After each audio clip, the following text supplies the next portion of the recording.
The last German soldiers stationed in Afghanistan have left the country, marking another milestone in the international troop withdrawal. German soldiers have been on the ground in Afghanistan since 2001. Most recently, they were engaged in a NATO-led mission aimed at training and advising Afghan security forces and supporting with aerial reconnaissance.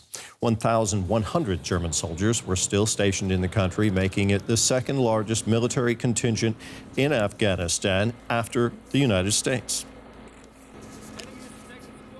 Well, for more now, I'm joined by DW political correspondent Hans Brandt in Berlin. Hans, Germany's troop withdrawal from Afghanistan came earlier than expected. What's behind this step now? I think there have been basically tactical considerations behind that in recent weeks and months since the withdrawal had been announced. The German authorities were very cagey about saying exactly when this withdrawal would be completed. I think mainly so that the Taliban in Afghanistan would not be able to plan exactly how to react to this and possibly to also plan attacks on German troops. And now it's been taking place a lot quicker than anticipated. Initially, it had been said that the withdrawal would be completed at the latest by September, in exactly 20 years since the attacks on the World Trade Center in New York. Now it's late June, early July, and it seems, in fact, that the American troops that are also withdrawing will also do so a lot quicker than anticipated, probably also in July already. Now, the German defense minister, I understand, has announced additional support for local staff in Afghanistan that help German troops. We're talking about interpreters and the like. What exactly are they being offered?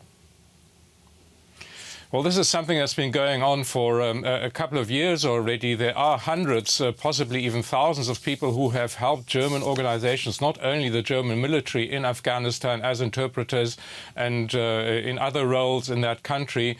And they have now been given access to Germany. They are to be allowed to come to Germany together with their families. They will be allowed to settle here. In fact, a few hundred of them with their families, possibly as many as 3,000 people already are in Germany. But now that the withdrawal has been speeded up to such an extent, there is some concern that these people could be left behind in Afghanistan and could then be persecuted by the Taliban, who are likely to take over power in Afghanistan.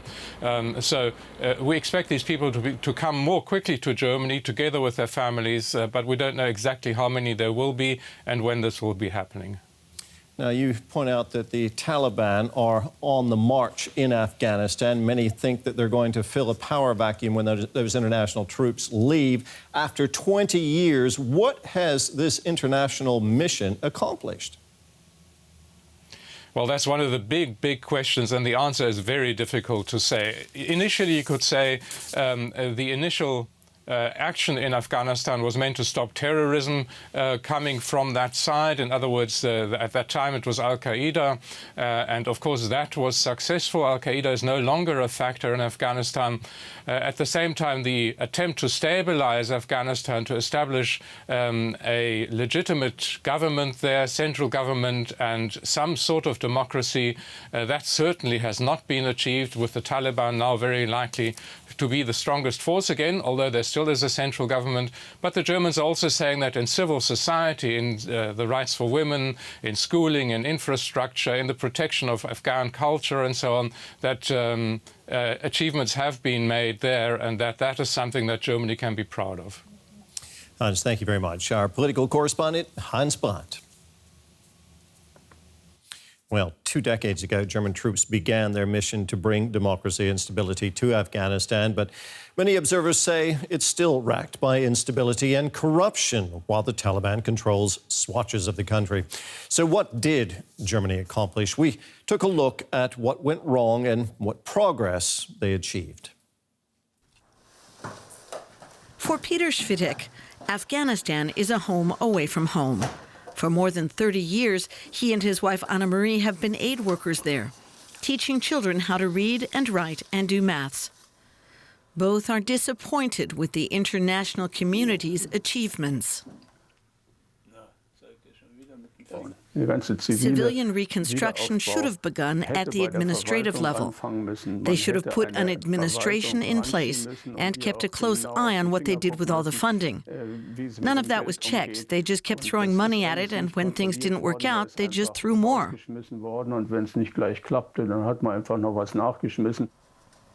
The Schwidicks say children still don't learn enough at school, partly because international partners made mistakes on an organizational level too. They built a lot. They built lots of schools. But no one cared what was happening inside them. It was all very rudimentary. Despite debate about whether the intervention of the international community was worthwhile, there have been marked improvements, especially in education. UNESCO say the number of kids enrolling in schools has risen clearly, but the education gap between rural and urban areas remains. There has been considerable progress at primary school level. It's estimated that half of all Afghans can now read and write. That was different 20 years ago. The same goes for educating girls. In the 1990s, under the Taliban, they got no education at all. Women were completely oppressed under the Taliban. Their situation remains precarious, but they have gained some rights. They can vote, join political movements, and go into business. But state-level corruption remains endemic. Transparency International ranks Afghanistan as one of the world's most corrupt countries. One reason why aid money doesn't always reach its intended destination.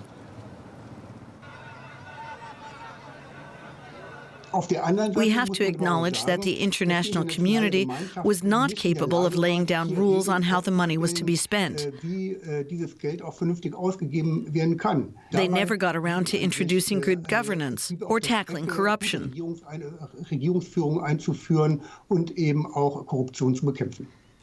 The security situation remains dramatic.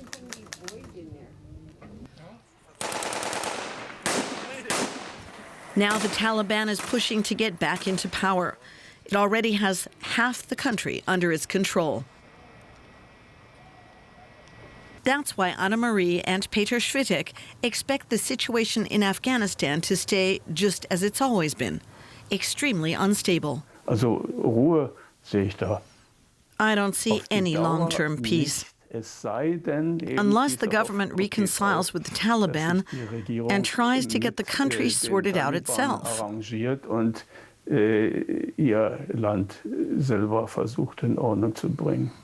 Still, the couple plan to go back again soon.